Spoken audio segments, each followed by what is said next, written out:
Puji nama Tuhan, haleluya. Bapak Ibu Saudara yang dikasihi Tuhan dimanapun malam hari ini berada. Mari saya ajak Bapak Ibu Saudara kita datang kepada Tuhan malam hari ini. Kita siapkan hati kita, kita luangkan waktu kita khusus buat Tuhan malam hari ini memuji, menyembah, mendengarkan firman Tuhan malam hari ini. Haleluya. Kita akan siapkan hati kita sebelum kita masuk lebih lagi. Kita ambil saat teduh sebentar untuk kita datang kepada Tuhan. Bapa yang baik, Tuhan kami Yesus Kristus, segala puji, hormat, syukur kami naikkan kepadamu buat hari ini ya Tuhan. Engkau sudah memberkati kami dengan segala usaha pekerjaan kami. Bahkan Engkau sudah melimpahi kami dengan rahmat dan berkat-Mu yang luar biasa bagi kami. Kalau sebentar kami bersama-sama akan Tuhan Yesus fokus memuji, menyembah Tuhan Yesus, bahkan mendengarkan firman-Mu malam hari ini. Roh Kudus, pimpin kami awal, pertengahan hingga akhirnya. Biarlah Tuhan Yesus benar-benar Roh-Mu bekerja atas setiap kami. Kami serahkan waktu ini sepenuhnya ke dalam tangan kuasa-Mu Bapa. Kami percaya Engkau hadir di tengah-tengah kami. Hanya di dalam nama Tuhan kami, Yesus Kristus, kami berdoa dan mengucap syukur. Haleluya. Amin. Haleluya. Kita datang kepada Tuhan. Bawa pujian kita. Penasehat di hidupku, penghibur bagi jiwaku, ya Roh Kudus penolongku, di tubuh jiwa dan roh.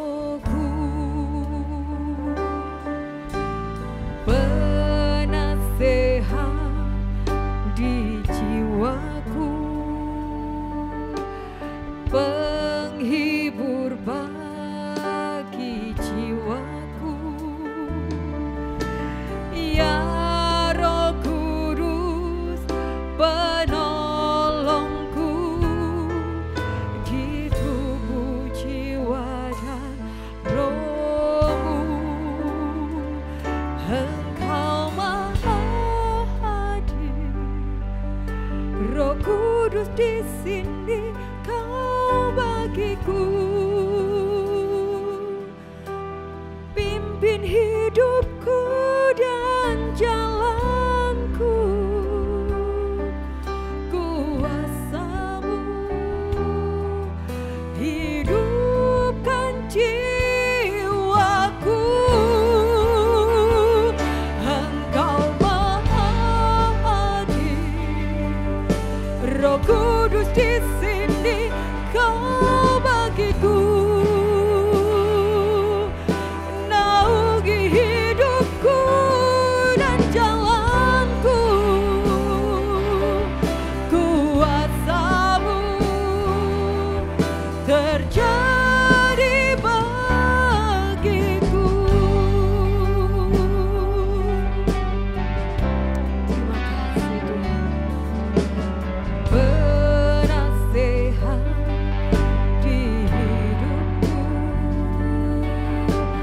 penghibur bagi jiwaku, ya Roh Kudus penolongku, di tubuh jiwa dan rohku. Engkau maha hadir, Roh Kudus di sini Kau bagiku.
besar, Allahku, nyanyikan besar, Allahku, selamanya besar dan ajaib Yesusku. Besar Allahku, besar Allahku, nyanyikan besar Allahku, selamanya besar dan ajaib Yesusku.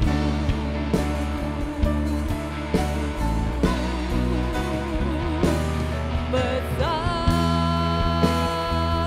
Allahku, nyanyikan besar Allahku, selamanya besar dan ajaib, selamanya besar dan ajaib, selamanya besar dan ajaib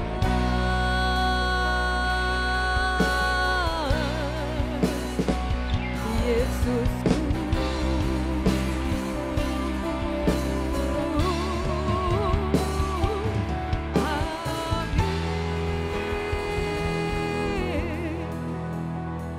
Kami bangga punya Allah seperti Engkau ya Tuhan, yang setia kepada kami, yang senantiasa ada buat kami. Terima kasih ya Bapa buat semua yang sudah Engkau lakukan bagi kami. Kami mau bersorak bagi nama-Mu, hanya di dalam nama Tuhan kami Yesus Kristus kami berdoa dan mengucap syukur. Haleluya, amin. Mari Bapak Ibu Saudara dimanapun Bapak Ibu Saudara berada malam hari ini, kita bersuka cita bersorak di dalam Tuhan. Haleluya.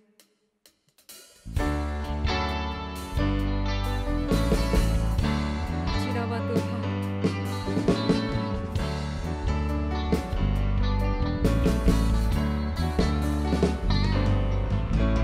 Sungai sukacitamu mengalir dalamku. Oh yes, yes, yes, yes. Anggur sukacitamu melimpah dalamku. Ku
senantiasa boleh hadir di dalam kehidupan kita.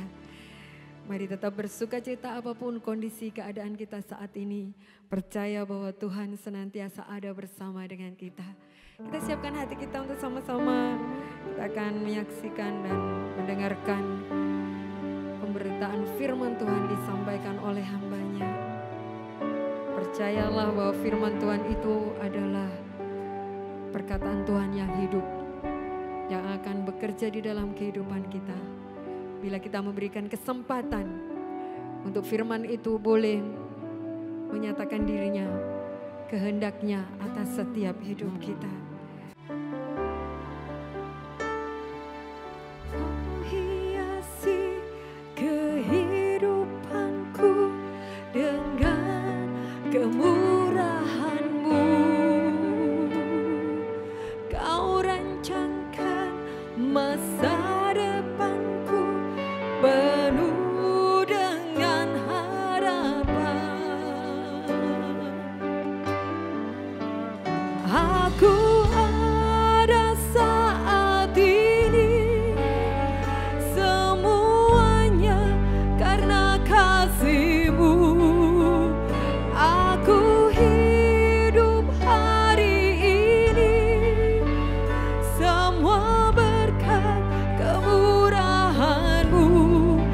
Terima kasih Yesus, Engkau sangat baik, teramat baik bagiku. Kau hiasi Tuhan.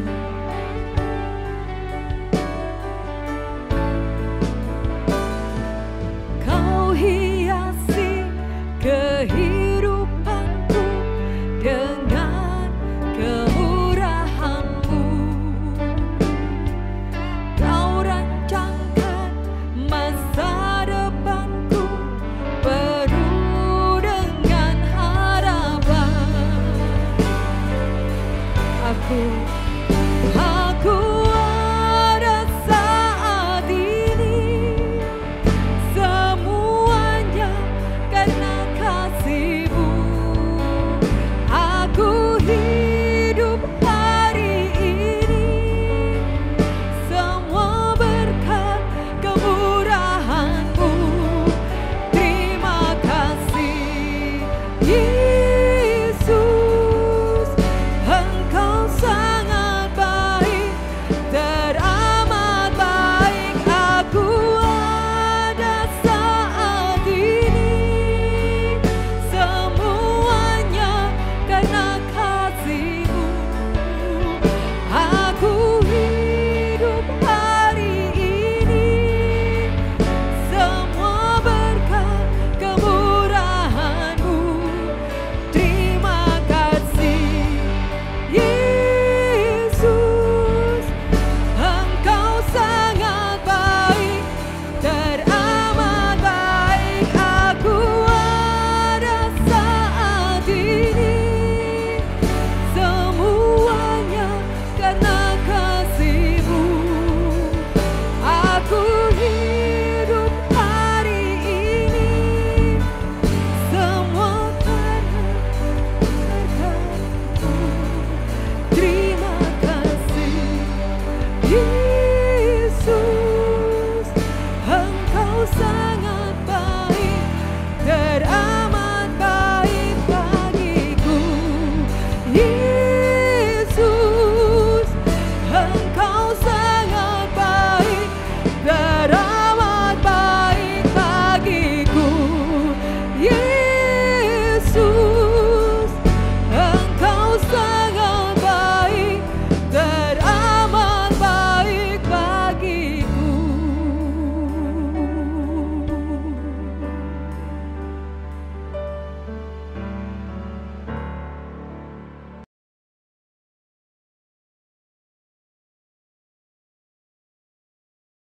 Mari kita berdoa. Allah Bapa kami yang bertata di kerajaan sorga, yang kami kenal dan kami sembah di dalam nama Tuhan Yesus Kristus. Kami mengucap syukur, berterima kasih buat malam hari ini Tuhan. Kami Tuhan perkenankan untuk bisa datang beribadah Dan tiba saatnya saat ini Tuhan, kami mau belajar mendengarkan firman-Mu. Ajar kami dengan kuasa Roh Kudus-Mu, dan biarlah terutama hamba-Mu sebagai penyampai kebenaran firman Tuhan, Engkau pakai sehingga apa yang tersampaikan lewat bibir dan lidah hamba ini bukan dari kuasa hamba-Mu, tetapi dari kuasa Roh Kudus yang bekerja dalam diri hamba-Mu. Di dalam nama Tuhan Yesus Kristus, kami siap belajar firman Tuhan. Haleluya, amin. Salam saudaraku, puji Tuhan. Malam hari ini kita bersyukur karena kita bisa kembali melaksanakan ibadah dan berkesempatan untuk belajar firman Tuhan. Kita percaya semuanya ini karena kasih anugerah Tuhan dalam kehidupan kita. Karena itu sekali lagi saya mengajak kepada kita untuk sama-sama kita mendengarkannya dengan penuh kusuk. Saudara-saudaraku yang dikasihi oleh Tuhan Yesus, Gereja Betani Lamongan dalam tahun 2021 ini mendapat visi dari Tuhan yang bertemakan hasilkan buah roh, yang terambil dari kitab Galatia pasal yang kelima ayat 22 sampai ayat 23. Kitab Galatia 5 ayat 22 sampai ayat yang ke-23. Demikian firman Tuhan. Tetapi buah roh ialah kasih, sukacita, damai sejahtera, kesabaran, kemurahan, kebaikan, kesetiaan, kelemah lembutan, dan penguasaan diri. Tidak ada hukum yang menentang hal-hal itu. Pada minggu pertama bulan Maret tahun 2021, Bapak Gembala kita sudah menjelaskan sebagian daripada apa itu sukacita dan kenapa orang percaya sulit untuk bersukacita. Saya tidak perlu membahas panjang lebar dan saya percaya kita semua sudah mengerti apa yang dimaksud oleh Bapak Gembala. Dan pada minggu kedua di bulan Maret kemarin juga Ibu Christine sudah menyampaikan kepada kita, juga menjelaskan kepada kita tentang sukacita dan bagaimana sukacita yang benar menurut firman Tuhan. Dan malam hari ini tiba giliran saya untuk menjelaskan juga hal yang sama, yaitu tentang sukacita. Sebagai ilustrasi atau sebagai supaya kita semua tidak tegang dan sesuai dengan temanya kita sedang bersukacita malam hari ini. Mari kita coba membayangkan ketika kita mendengarkan penjelasan-penjelasan firman Tuhan, baik dari Bapak Gembala di minggu pertama bulan Maret, dari Ibu Christine di minggu kedua bulan Maret, dan malam hari ini saya akan menjelaskan kepada kita semua dengan hal yang sama, yaitu tentang sukacita. Mari dalam tanda kutip kita bayangkan kita sedang ada dalam situasi makan. Saudaraku, kenapa saya katakan kita pakai ilustrasinya sedang makan? Tidak tahukah kita bahwa firman Tuhan itu adalah makanan rohani buat jiwa dan roh kita? Jadi saya katakan tadi, kita bayangkan ketika kita mendengarkan kebenaran firman Tuhan, kita sedang makan. Dalam arti makan makanan rohani. Supaya dengan kita membayangkan kita sedang makan, saya percaya kita akan bisa bersukacita menerima pengajaran kebenaran firman Tuhan. Dan untuk penjelasan dari saya tentang apa itu sukacita dan kenapa orang percaya banyak yang sulit bersukacita? Demikian penjelasan saya. Yang pertama, bahwa sukacita itu ada dua jenis atau macamnya. Yang pertama, saya menuliskannya bahwa sukacita itu adalah sukacita menurut orang dunia atau orang awam. Sukacita menurut orang dunia, orang awam ini kriterianya atau pengertiannya seperti ini. Bahwa suatu situasi dan kondisi kehidupan manusia di mana semuanya situasi dan keadaannya baik-baik dan tidak ada hal-hal yang tidak tercukupi. Dalam arti semuanya bisa didapatkan dengan mudah. Jadi sukacita menurut dunia itu adalah sesuatu hal yang menyenangkan. Baik menurut tubuh kita ini, menurut hati kita, menurut pikiran kita. Itu gambaran orang dunia tentang sukacita. Misalnya ketika keluarga kita baik-baik, saya percaya kita akan gampang bersukacita. Dan ketika kesehatan kita tetap sehat-sehat, tidak pernah sakit, kita pun gampang berkata haleluya, puji Tuhan. Apalagi ketika keuangan kita di dalam pada masa COVID ini tetap baik-baik saja, kita gampang juga mengucapkan terima kasih Tuhan. Tidak salah sih. Dan menurut saya wajar-wajar saja kalau orang dunia berpendapat bahwa sukacita itu adalah sesuatu yang menyenangkan menurut tubuh, menurut keadaannya dan apa yang dirasakan. Enggak salah. Tetapi apakah demikian yang terjadi dalam kehidupan ini? Apakah situasinya selalu dalam keadaan baik-baik dan menyenangkan? Itu yang menjadi pertanyaannya. Makanya saya berikan kriteria kedua atau macam yang kedua tentang sukacita. Bahwa sukacita yang kedua adalah sukacita menurut Alkitab atau kebenaran firman Tuhan. Sukacita menurut firman Tuhan adalah suatu situasi dan kondisi kehidupan orang percaya. Di mana sekalipun menurut orang dunia bahwa tidak ada alasan untuk kita bisa bersukacita. Karena secara nyata mungkin bahwa keadaan kita dalam keadaan terpuruk, ekonomi dalam keadaan hancur, rumah tangga bermasalah, pekerjaan bermasalah, keuangan dan bahkan berkurang. Jadi kalau menurut firman Tuhan bahwa orang percaya sekalipun keadaannya seperti yang saya sebutkan tadi, harus tetap bersukacita. Harus tetap bisa bersukacita. Di dalam Filipi 4 ayat yang keempat. Filipi 4 ayat yang keempat. Rasul Paulus menuliskan kepada jemaat yang dilayaninya dengan berkata demikian. Bersukacitalah senantiasa dalam Tuhan. Sekali lagi kukatakan bersukacitalah.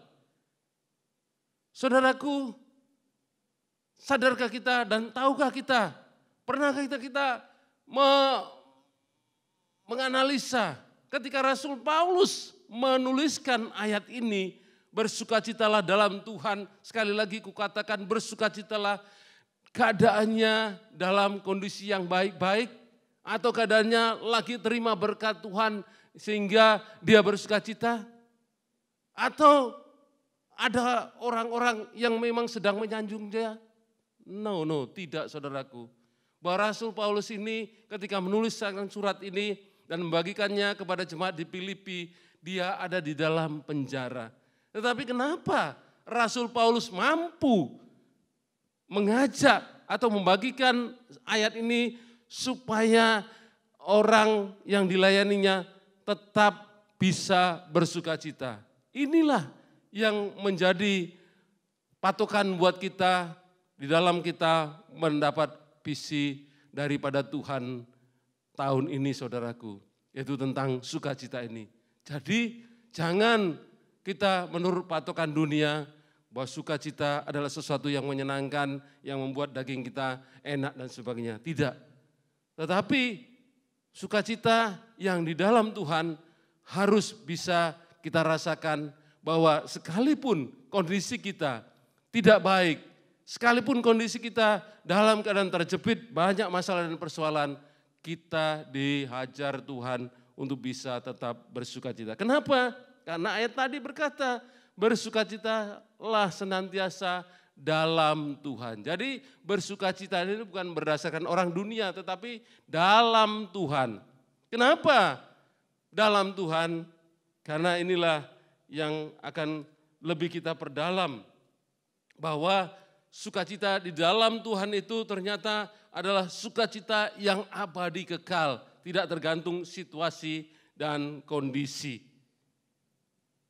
Supaya kita tetap bisa bersukacita, mari kita renungkan Filipi 4 ayat 4 ini sebagai bahan buat kita ketika kita hidup.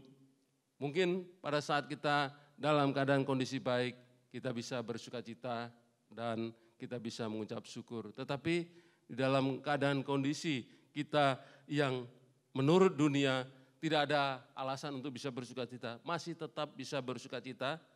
Kita lihat Rasul Paulus di dalam penjara sekalipun tidak menghalangi dia untuk tetap bersukacita. Dan pertanyaan yang kedua yang kita perlu merenungkan juga, kenapa orang percaya banyak yang sulit bersukacita? Kenapa orang percaya banyak yang sulit bersukacita? Hal yang pertama yang saya dapatkan adalah kenapa orang percaya banyak yang sulit bersukacita adalah karena belum menghayati dan mendalami dengan benar kebenaran firman Tuhan atau mempelajari Alkitab dengan secara utuh. 2 Timotius 3 ayat 16, firman Tuhan berkata demikian. Segala tulisan yang diilhamkan Allah memang bermanfaat untuk mengajar, untuk menyatakan kesalahan, untuk memperbaiki kelakuan, dan untuk mendidik orang dalam kebenaran. Jadi firman Tuhan ini adalah hal-hal yang membuat kita sadar harus bisa bersukacita. Kenapa? Karena kalau kita tidak berdasarkan oleh firman Tuhan, kita akan salah dalam mengartikan firman Tuhan tentang sukacita ini. Makanya perlu diajar dengan kebenaran firman Tuhan. Perlu kesalahannya dinyatakan dan perlu kelakuannya diperbaiki dan perlu dididik supaya tahu mana yang benar, mana yang salah. Jadi bersyukurlah kita kalau firman Tuhan itu dikatakan bermanfaat untuk mengajar, untuk menyatakan kesalahan, untuk memperbaiki kelakuan, dan untuk mendidik orang dalam kebenaran. Bisa kita pegang teguh, saya percaya bahwa sukacita kita akan tetap ada dalam kehidupan kita. Karena banyak ya orang-orang yang sudah percaya dan mengaku orang percaya, orang beriman pun sekalipun, banyak yang akhirnya kecewa. Karena apa? Karena tidak utuh dalam mengerti kebenaran firman Tuhan, terutama dari 2 Timotius 3 ayat 16 ini. Misalnya kekeliruan dan kesalahan banyak orang percaya atau orang Kristen adalah dalam hal banyak yang berkata tentang pengabulan doa. Mari kita baca Matius 7 ayat 7. Itu Tuhan Yesus sedang berkhotbah di bukit. Dan Tuhan Yesus berkata demikian kepada murid-muridnya. Mintalah maka akan diberikan kepadamu. Carilah, maka kamu akan mendapat. Ketuklah, maka pintu akan dibukakan bagimu. Sepintas ayat ini sungguh menghibur kita. Sepintas ayat ini memudahkan kita untuk mendapat sesuatu atau mencapai keinginan kita. Karena gampang. Tuhan Yesus berkata, minta maka akan diberikan. Cari maka akan mendapat. Ketuk maka pintu akan dibukakan. Gampang bukan?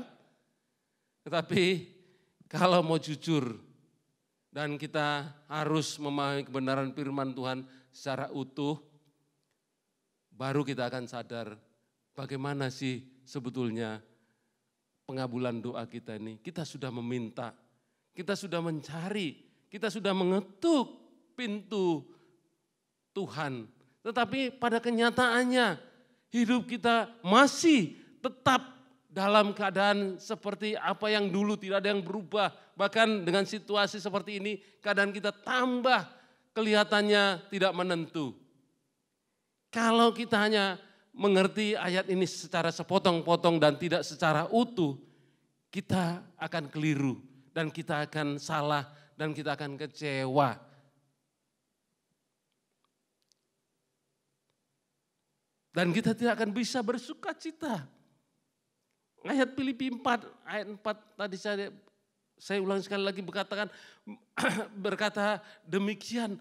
Lalu Filipi 4 ayat 4 berkata demikian, bersukacitalah senantiasa dalam Tuhan. Sekali lagi kukatakan bersukacitalah. Jadi kalau kita bisa bersukacita dalam Tuhan, ketika kita meminta dan Tuhan belum menjawab doa kita, semestinya kita harus ingat lagi ada ayat yang 2 Timotius tadi mengatakan untuk mengajar firman Tuhan itu. Kenapa Tuhan belum menjawab doa kita? Karena Tuhan melihat mungkin ketika kita minta lalu dijawab, itu banyak terjadi di antara orang percaya ketika sudah doanya dijawab Tuhan, tidak lagi setia, tidak lagi datang ke ibadah, tidak lagi berdoa. Makanya Tuhan ingin mengajar kita supaya ketika doa kita belum dijawab Tuhan, kita masih tetap bisa bersuka cita, masih tetap beribadah, masih bisa berdoa. Itu sangat dinilai oleh Tuhan menjadi sesuatu hal yang di kemudian hari firman Tuhan berkata, ketika kita dipercayakan perkara kecil, maka kita akan dipercayakan perkara-perkara yang besar. Itu pengajaran Tuhan supaya kita disiapkan untuk mampu menjadi yang terbaik dari hari ini. Hal pertama ini mari kita sikapi dengan benar. Jadi menghayati dan mendalami kebenaran firman Tuhan itu memang tidak segampang yang kita bayangkan. Tetapi kalau kita hidup di dalamnya, kalau kita mau melakukannya, saya percaya mungkin seperti orang yang sedang naik tangga. Enggak mungkin langsung dari tingkat yang pertama langsung ke tingkat 7 atau ke 10. Tetapi harus step by step supaya tidak kepleset. Bisa saja mungkin dari tangga 1 langsung naik ke 3. Bisa. Karena mungkin kakinya panjang, tetapi kaki orang pendek tidak mungkin. Tetapi ketika orang mampu pun, kakinya panjang ketika melangkah, seperti itu langsung ke tingkat 3, langsung 5 dan sebagainya. Kemungkinan terpeleset atau terjatuh besar kemungkinannya. Karena itu ya harus step by step, perlahan demi perlahan sampai kepada tangga yang terakhir. Demikianlah ya Tuhan Yesus mengajar kita ketika dia berkata, mintalah, carilah, ketuklah, maka semuanya akan kita dapatkan. Tuhan sedang mengajar kita untuk mengerti secara utuh, bukan sepotong-potong. Hal yang kedua, supaya kita, kenapa orang percaya banyak yang sulit bersukacita. Hal yang kedua yang saya dapatkan bahwa orang percaya sulit bersukacita karena masih hidup di dalam kedagingan. Pak, apa yang bisa kita ini hidup tidak dalam kedagingan? Karena kita masih hidup di dunia ini dan kita masih hidup dalam daging. Iya benar, secara pengertian fisik memang kita masih hidup di dalam daging dan hidup di dalam dunia ini. Tapi firman Tuhan berkata di Galatia 5 ayat 17. Galatia 5 ayat 17.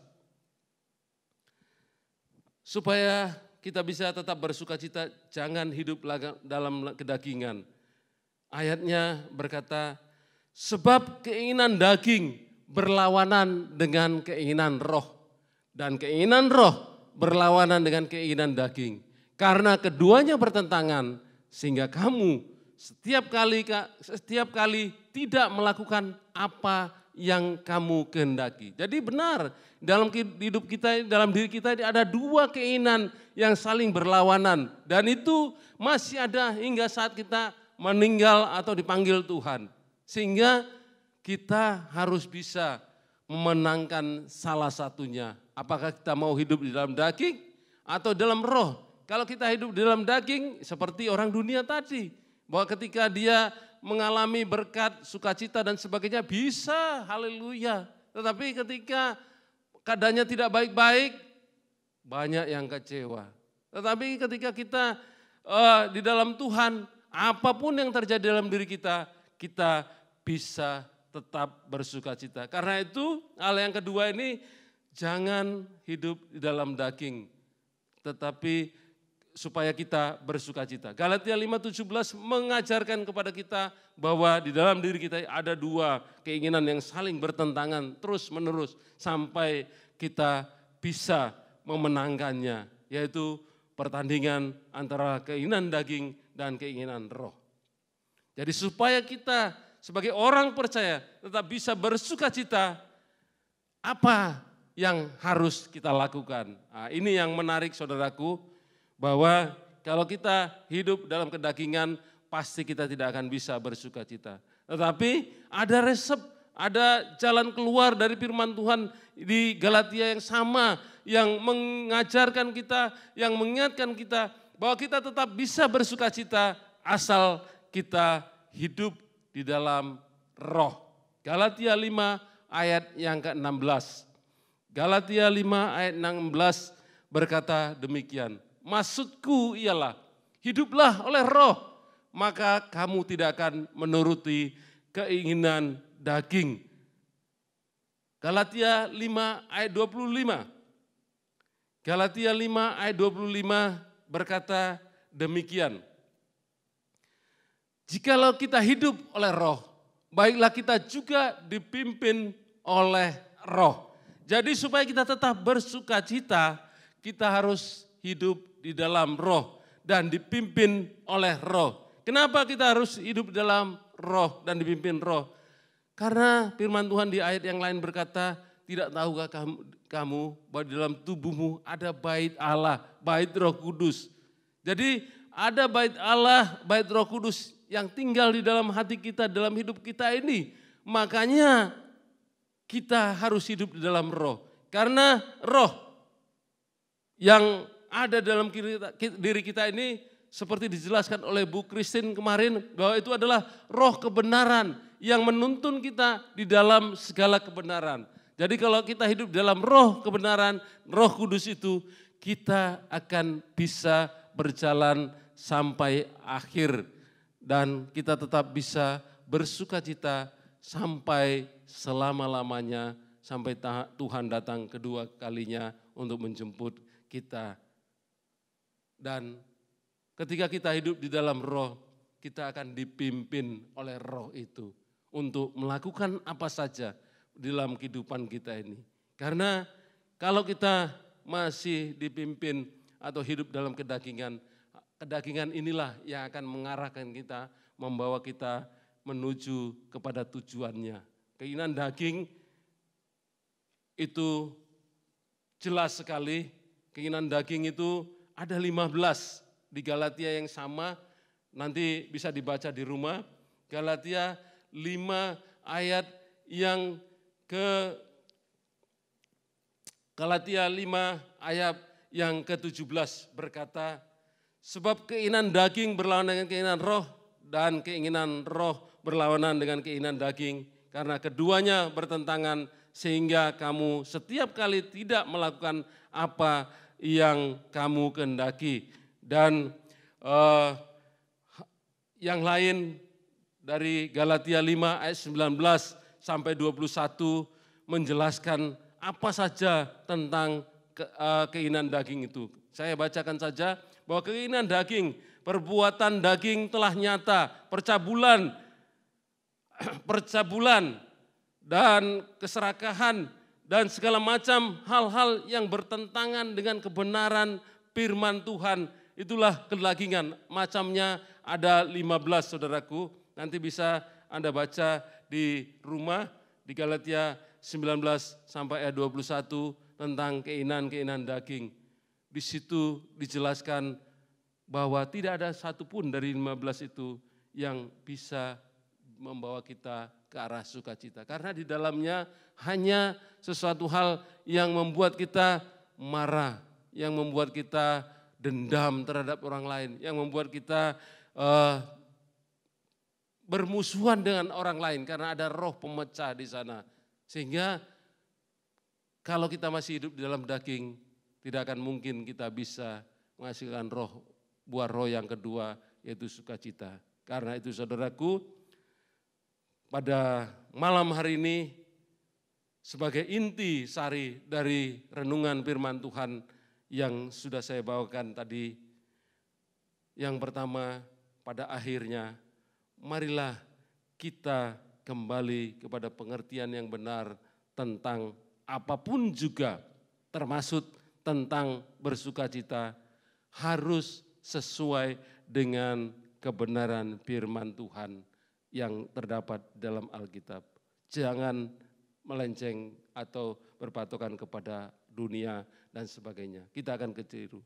Dan yang kedua, hiduplah di dalam roh dan pimpinan roh.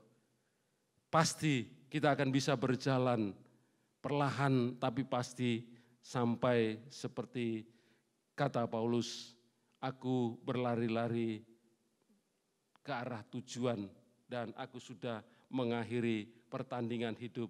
Itu bisa kita dapatkan dalam hidup kita bisa tetap bersukacita. Sampai kapan bersukacita? Sampai selama-lamanya Tuhan datang kali kedua atau sampai kita dipanggil Tuhan, mari kita tetap bisa bersukacita. Jadi malam hari ini kebenaran firman Tuhan tidak saya perpanjang. Kita sudah banyak mendengarkan tentang sukacita ini, tetapi malam hari ini saya jelaskan bahwa ketika kita hidup di dalam sukacita menurut dunia, kita tidak akan bisa langgeng bersukacita. Tetapi ketika kita hidup dalam sukacita menurut kebenaran firman Tuhan, percayalah kita akan bisa selama-lamanya melakukan kebenaran firman Tuhan ini.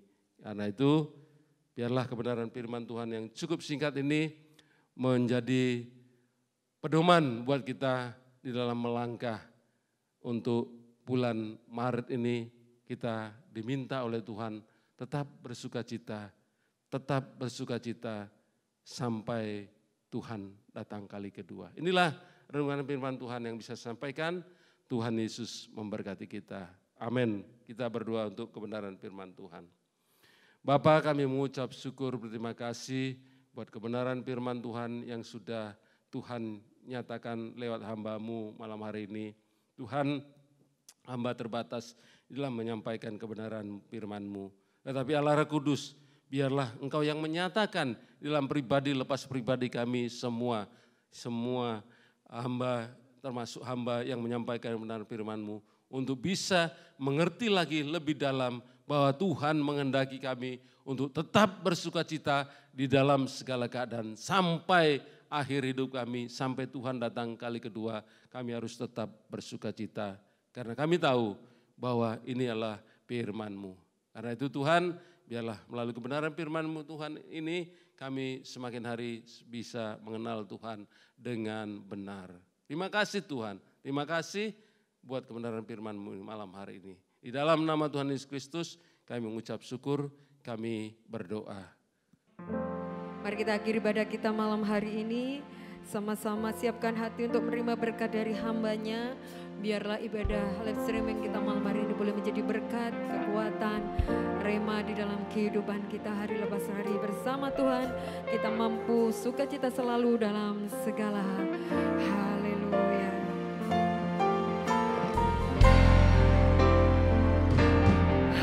Haleluya. Kau Allah yang besar. Haleluya. Kau mulia. Namamu, kuasamu, kasih-Mu kekal. Kau yang layak ditinggikan. Haleluya. Kau Allah yang besar. Haleluya. Kau mulia. Namamu, kuasamu, kasih-Mu kekal. Kau yang layak ditinggikan.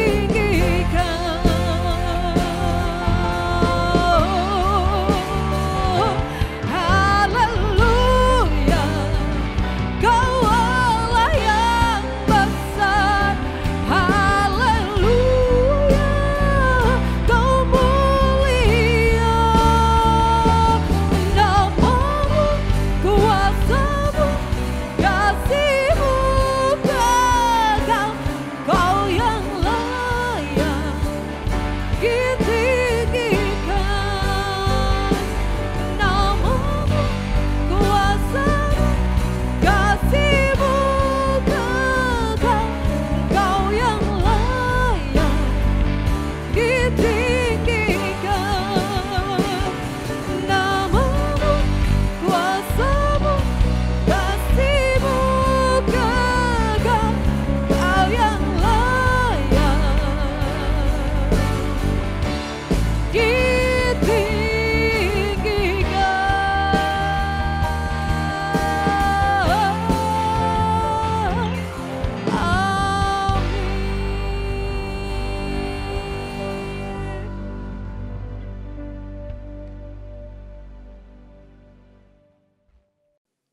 Kita akhiri ibadah malam hari ini, kita terima berkat yang daripada Tuhan.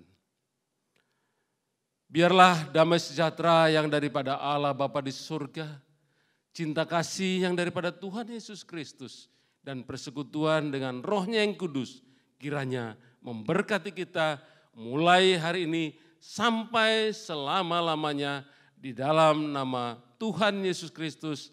Haleluya. Amin.